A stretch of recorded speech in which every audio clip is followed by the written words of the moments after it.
All right, let's welcome in Mike McIntyre from the Winnipeg Free Press for the latest on the Jets. Mike, what's going on? How are you? Doing well, Huss. Just got back from the Hockey for All Center where some interesting developments today. Of course, Cole Perfetti speaking. Well, let's back up and start with Cole Perfetti because, I mean, I opened the show with saying, good news, we don't have to talk about this contract for another 2 years. It got done. What do we know about how it got done? Because when we were doing the show yesterday, there wasn't really a lot of reports that any progress had been made. And then by the time the Bengals were blowing it and losing their third straight game, Cole Perfetti had a deal and was getting ready for practice today. Yeah, I mean, if we were expecting Cole Perfetti to take us deep inside negotiations, you'd be disappointed. He didn't, I guess, speak out of school in that sense. Was certainly asked on a number of occasions today, like what was the trigger here? And I think Huss, clearly time was of the essence. I think both player and team, once this got beyond the weekend, like everybody said, kind of, what are we doing here? How far are we going to let this drag out? 2 of the 6 preseason games were now in the rearview mirror, and clearly it took concessions. Cole Perfetti admitted that. I think, Huss, if you brought out a scale and you were balancing the concessions here, I think it would be fair to say that Cole Perfetti's side made the bigger concessions. That is to say that the deal that got done with the 3.25 AAV is closer to what the Jets were offering as opposed to what Perfetti's camp was asking. But there was concessions made both ways. And Cole Perfetti, he kind of reiterated that he would have liked to have looked at a long-term deal. And it certainly sounds like that was more the Jets doing, that was not something they wished to explore at this point in time. But Cole Perfetti, he doubled down again today and said, I want to stay here long-term. And he mentioned we can revisit that again in 2 years. But clearly there was some disappointment that it even got as far as it did from Cole Perfetti. That was pretty evident in hearing him speak today. But I think, Huss, there's also a sense of relief that it didn't go any longer, that enough time had kind of gone in the rearview mirror. And, to hear Cole Perfetti kind of just discuss these last few days, I think in his mind, he always expected this was going to come together quickly. And a big point of evidence, and that would be that he never left Winnipeg. Whereas we've seen players in other markets, even in other situations involving Jets in the past, either leave town to go train somewhere else or not even get here to begin with. Cole Perfetti was here from the start. Of course, he represented the Jets at the media tour in Vegas. He was then skating with his teammates. And it was interesting to hear him say today that he stuck around and, found a group of guys, non-Jets guys, obviously, to work out with here. But I think that tells you right there that he always expected this was going to happen. And I don't want to say this came down to who blinked first, because I think in a sense, both sides blinked. But the point being, I think everybody recognized that it's time to end this little stare down or game of chicken, whatever you want to call it. And things moved along rather quickly yesterday. And I think when we look at the final deal, like, it's probably fair for all of us to say, well, what took so long if that was the deal that was going to get done, like what took so long? I suppose if you're Perfetti's camp, maybe you were hoping the Jets would blink a little sooner and they didn't. And so you end up taking, maybe a little bit less than you were originally willing to settle for.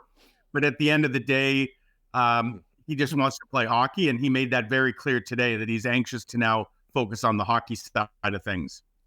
I do wonder, Mike, if last season's halves were reversed, if Cole Perfetti really struggled in the first 30 games of the year and then put up the numbers that he did eventually, more so in the second half of the season, and obviously was more of a player for the team in the playoffs, as to how different this conversation would have been between the two clubs. Would there be more of a thought on, let's get this players sign long-term as opposed to let's go for another 2 years and then see where we're at going forward. We'll never know the answer to that, I guess.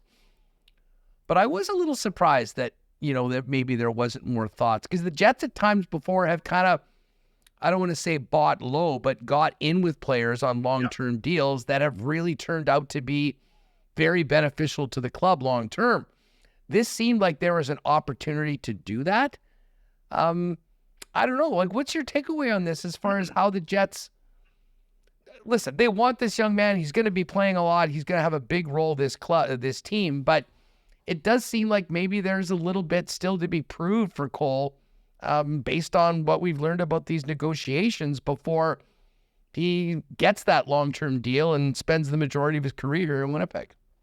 Yeah, I mean, like, this process is different than, say, arbitration, where you go before an independent third party and both sides, present their arguments, and essentially the team tears you down and states all the reasons that you're not worth what you're asking for. That's not what this was.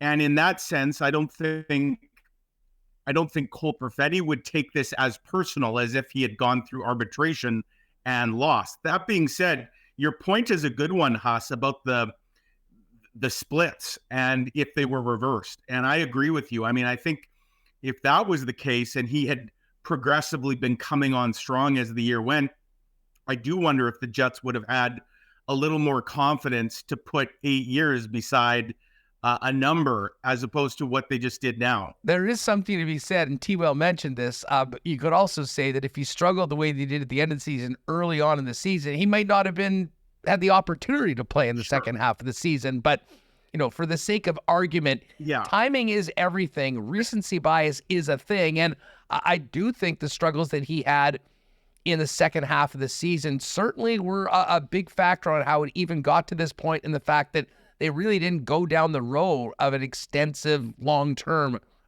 contract with Winnipeg. No, and to throw a couple of things out the window here for anybody who's going to say, "Well, the Jets are just trying to cheap out." That's not what this was about.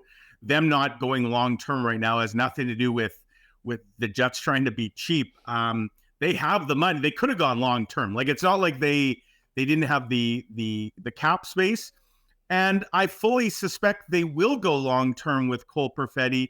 I just think from the Jets' perspective, they want to see a bigger body of work.